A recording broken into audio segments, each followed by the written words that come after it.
নমস্কার বন্ধুরা, আমি রমা রান্নাঘর থেকে বলছি।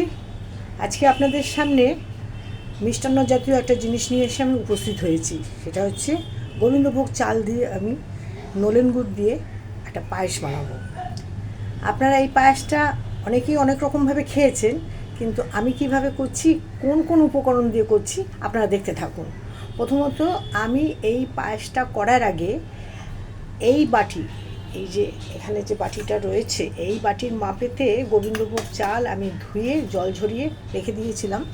সেটাকে আমি ঘিয়েতে ভেজে, 1 চামচ ঘিতে, গাওয়া ঘিয়েতে ভেজে এখানে দুধ দিয়ে, 1/2 লিটার দুধ দিয়ে আমি এটাকে সেদ্ধ করে রেখেছি। আর 1/2 লিটারের থেকে আরেকটু বেশি দুধ দিয়ে এটাকে ঘন করে এই কড়াইতে আমি রেখেছি। কাজু, কিশমিশ, বাদাম, পেস্তা আমি কেটে এখানে রেখে দিয়েছি, হালকা করে একটু ঘিয়েতে ভেজে। 3টে এলাচ গুঁড়ো করে রেখেছি। ব্যবহার করব এই বাটির মাপেতে আপনার যে নলেন গুড়টা রেখেছি। আর এই খাবারটা তৈরি হয়ে গেলে পরে লাস্টে দেবো আমি অল্প একটুখানি গোলাপ জল। আর তেজপাতা দিয়েছিলাম, আমি তেজপাতা দিয়ে দুধের মধ্যে আমি সেদ্ধ করে রেখেছিলাম। তাহলে বন্ধুরা চলুন আমি কিভাবে রান্নাটা করছি আপনারা দেখতে থাকুন।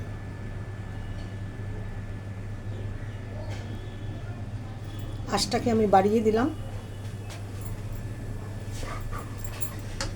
এবার এর মধ্যে এটাকে আমি ছেড়ে দিলাম।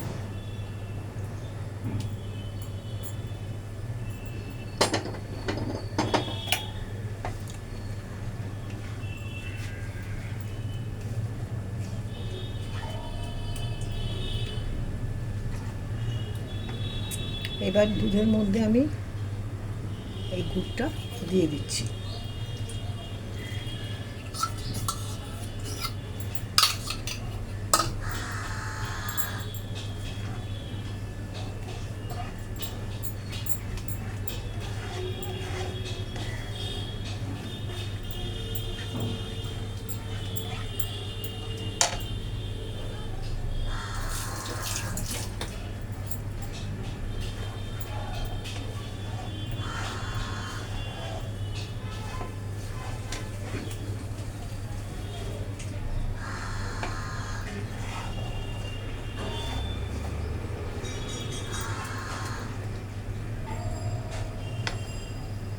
দুধটা ফুটে গেছে।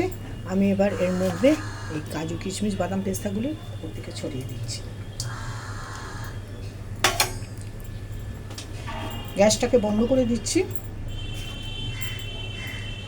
অল্প একটু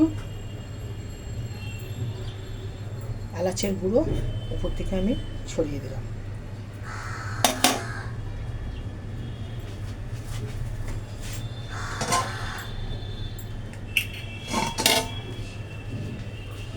দেবো 1 ফোঁটা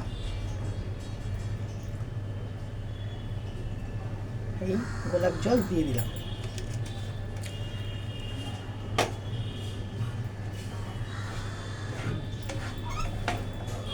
বন্ধুরা আমার রান্নাটা এখানেই শেষ।